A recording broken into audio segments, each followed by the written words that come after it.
Comment vaincre la dépendance affective en 21 jours. Bonjour à tous les amis et bienvenue dans cette vidéo, je suis ravie de vous retrouver. Je me présente, je suis Priscilla Canapel, votre love coach. Et aujourd'hui on va voir comment vaincre la dépendance affective, mais aussi on va parler de ma propre expérience. Car j'ai été une dépendante affective et ça a été extrêmement chaud, dur. Ça a été à la fois quelque chose qui a été viscéralement horrible à vivre, parce que quand tu es dépendant affectif, c'est quelque chose tu ne vis que pour ton partenaire, à travers ton partenaire, c'est ton monde, tu as besoin de lui, tu existes pour lui, tu as besoin d'être rassuré, tu as besoin d'être valorisé, tu as besoin de te sentir aimé, tu es complètement dans une anxiété quand tu es dépendant affectif, et ça fait mal, parce qu'au bout d'un moment, au début, la relation est ultra fusionnelle, ultra en connexion.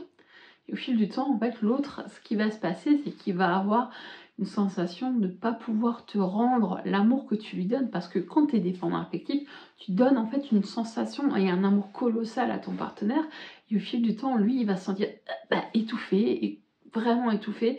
Et c'est ce qui cause malheureusement beaucoup de ruptures, parce que étant une personne ex-dépendante, c'est ce qui m'est arrivé. La personne n'en pouvait plus et elle voulait reprendre sa liberté, elle se sentit étouffée et donc elle a décidé de la rupture.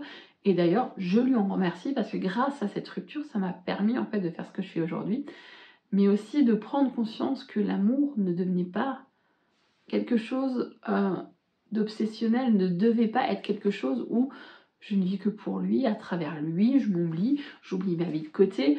Je suis stressée quand il n'est pas près de moi, j'ai besoin de lui, j'ai besoin d'être aimée, j'ai pas confiance en moi, faut que je lui donne toujours, et je lui pose toujours la question si tout ce que je fais c'est bien et que j'ai sa validation. Et puis on parle aussi pas de la jalousie maladive, ça c'est horrible, parce qu'on a une insécurité totale, on se dit cette personne est tellement plus belle que moi, cette personne est ceci, et s'il me quitte, s'il m'abandonne pour une autre personne. Et quand on est face à une rupture et qu'on vit en tant que dépendant affectif, ça peut nous rentrer en fait dans une dépression, mais de manière horrible. On est anxieuse, et c'est très souvent quand on est dépendant affectif dû à un attachement de type anxieux et ambivalent. Et justement la problématique, c'est que la dépendance affective trouve sa source dans la peur de l'abandon. Donc au jour d'aujourd'hui, pour sortir de ça, il faut comprendre, prendre conscience que ok, j'ai peur d'être abandonnée, j'ai une mauvaise estime de soi, j'ai pas confiance en moi, j'ai besoin d'être aimée, j'ai besoin de me sentir valorisée, j'ai aussi cette façon où je ne peux pas prendre d'initiative et j'ai besoin de sa validation, une anxiété qui peut même virer à la dépression, qui fait partie des signes, et la jalousie maladive fait partie d'un des signes de la dépendance affective. Quand on est loin de son partenaire, on est là à se dire j'ai besoin de lui, j'ai besoin qu'il revienne, j'ai besoin qu'il me parle, j'ai besoin qu'il m'écrive, et on veut passer H24, soyons honnêtes, du temps avec lui. Et on oublie tout ce qui est autour, on ne vit que pour la relation. Et c'est ce qui m'est arrivé. Je veux dire, je ne vivais que pour ça, à travers ça, et quand la personne n'était pas là, c'était comme si, en fait, je mourais de l'intérieur. J'avais besoin de lui, j'étais stressée, angoissée, je m'imaginais, je me faisais des plans sur la comète due à la jalousie maladive. Et aujourd'hui, bien sûr, il y a eu la rupture, et j'ai rencontré un coach qui m'a permis de faire ce que je fais aujourd'hui, qui a aussi de manière été le cursus pour que aujourd'hui je suis là devant vous et que je fasse ces vidéos. Mais sincèrement, soyons honnêtes, être dépendant affectif, ça ne va pas aller mieux. C'est de pire en pire si on ne travaille pas sur soi, si on ne développe pas une autonomie affective. Donc aujourd'hui, pour vaincre la dépendance affective, c'est prendre conscience de ça.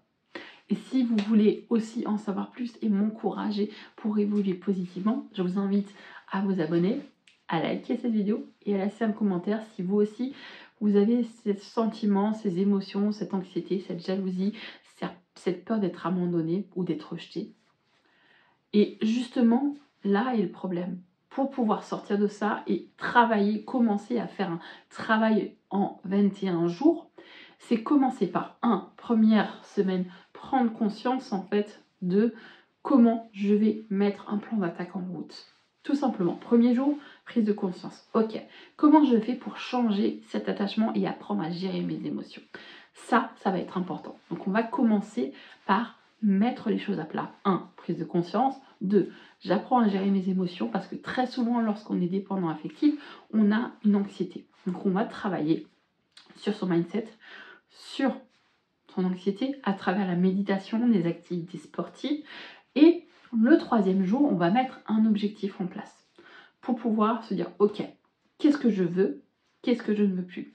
L'objectif de votre choix, bien entendu, là, on va, sur les 3 jours, aller vraiment commencer à mettre les bases pour s'organiser, pour remettre une orientation plus positive dans votre vie au quotidien. Parce qu'au jour d'aujourd'hui, vous êtes tellement concentré sur votre partenaire, donc si vous avez malheureusement et vous vivez une rupture, on va se concentrer sur un point après l'autre. 1, comme je l'ai dit, prise de conscience. 2, on commence par comprendre comment apprendre à gérer ses émotions. Et 3e jour, on va commencer par, comme j'ai dit, travailler sur l'affirmation de soi. C'est peut-être un peu brouillon là ce que j'explique, mais ce que je vais essayer de vous expliquer, c'est qu'il y a une organisation qui va se mettre en route. Donc aujourd'hui, on s'organise. 1, on prend conscience, on commence à savoir, ok, qu'est-ce que je fais jour après jour. Et ça, c'est lié avec la gestion des émotions.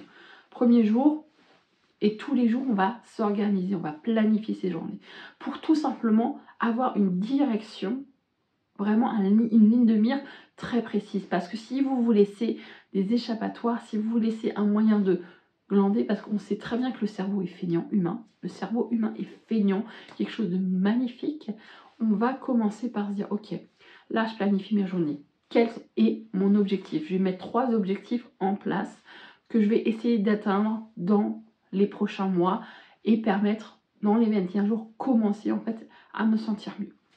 Donc aujourd'hui, qu'est-ce que je veux comme objectif? Perdre du poids, prendre la masse, trouver un appartement, avoir confiance en moi, me re-sociabiliser, parce que quand on est dépendant affectif ou affectif, on ne vit que pour sa relation, on s'oublie, on oublie son cercle social. Donc on va recommencer à faire de nouvelles activités, comme des activités sportives, dans un centre de fitness qui va vous permettre tout simplement de vous dire, ok, je rencontre du monde, et si vous êtes un peu timide, vous n'avez pas confiance en vous, bah vous pouvez commencer par discuter avec le boulanger, bonjour, comment vous allez, votre journée se passe bien, etc.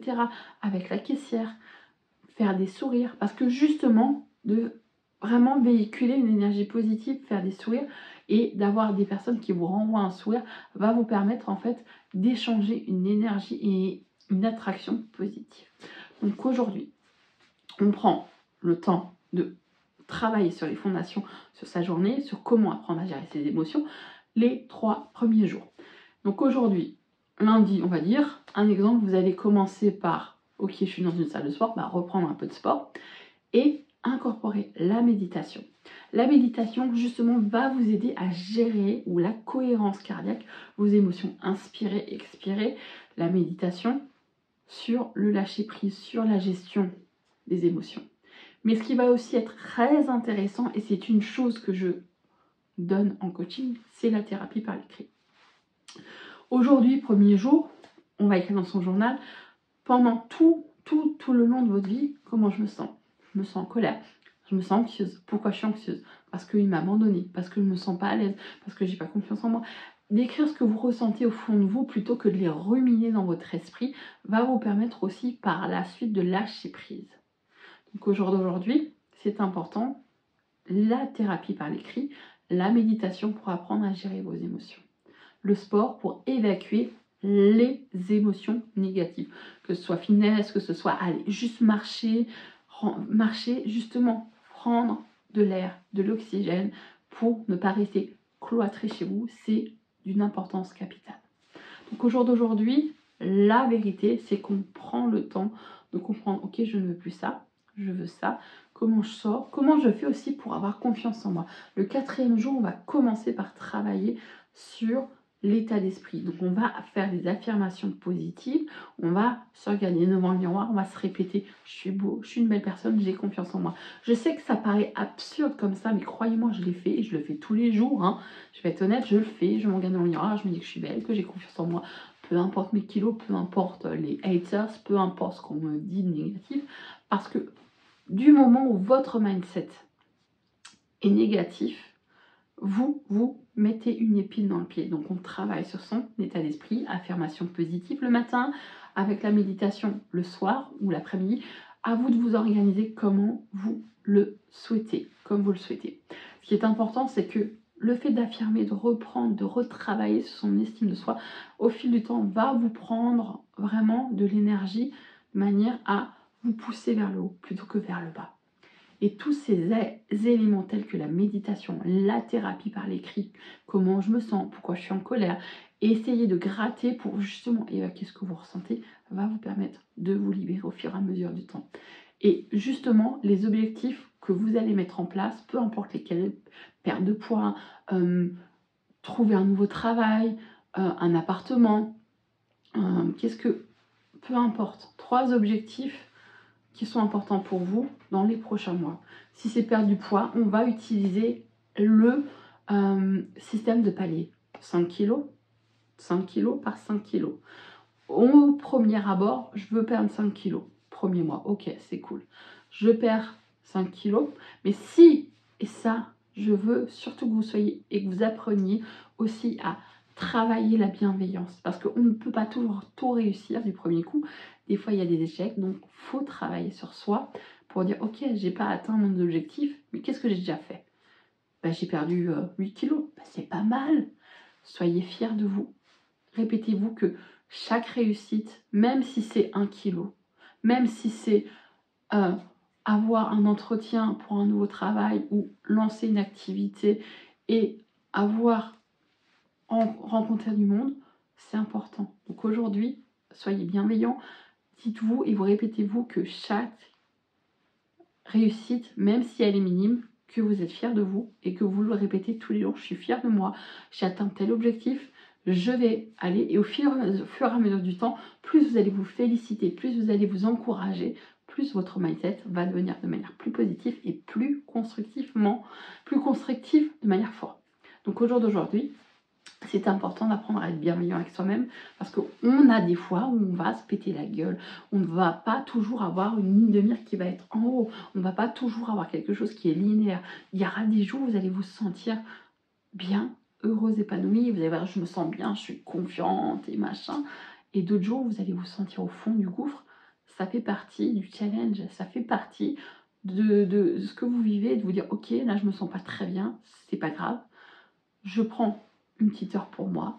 Et qu'est-ce que je peux faire pour me sentir mieux? Aller marcher, aller faire une activité telle que l'écriture, de la peinture, regarder une petite série. Parce que c'est pas forcément que vous devez absolument tout le temps bosser. Vous avez le droit de vous laisser aussi du temps, mais pas non plus toute une soirée, pas non plus tous les soirs, où vous pouvez un peu flémarder, où vous pouvez vous regarder un truc qui vous apporte du bien-être, un truc qui vous fait rire, un truc qui vous permette en fait de décompresser, le sport, l'écriture, regarder une série, peu importe. Mais au jour d'aujourd'hui, pour sortir de ça, c'est pas toujours rester au fond de son lit, c'est commencer par mettre sa vie en place. On organise sa semaine, jour après jour. Ok, ça je fais ça, je travaille, je finis à cette heure-ci. Ok, je fais ça, ensuite je fais ça, ensuite je fais ça. J'ai cet objectif de perdre de poids. Je veux un exemple dans les 3 objectifs, perdre du poids, avoir un appartement ou bien me re-sociabiliser, me faire de nouveaux amis. Comment je fais pour avoir de nouveaux amis? Je peux aller sur un site comme Meetup, je peux aller faire une activité de danse, de ping-pong, de salle sportive, peu importe. Trouver une solution, c'est aussi vous permettre d'évoluer et de ne pas attendre que l'autre ou une autre personne vous donne la solution. Pour vous vaincre la dépendance affective, c'est aussi vous qu'on reconcentrer sur vous. Parce que vous êtes la personne la plus importante. Et si vous vous concentrez uniquement sur l'autre, sur votre couple, ça ne va pas avancer. Donc aujourd'hui, on travaille sur soi, on se reconcentre sur soi pour développer ce qui est nécessaire à l'évolution de votre autonomie affective. J'espère que cette vidéo vous a apporté quelques réponses, quelques conseils. Si c'est un peu brouillon, n'hésitez pas à me laisser un message, on en discutera. Et si vous voulez un accompagnement, vous avez le lien. Et quant à moi, je vous dis à la prochaine les amis. Merci d'être là. Merci pour vos likes. Merci pour vos encouragements et vos messages. Je vous fais plein de bisous et bye bye, à la prochaine.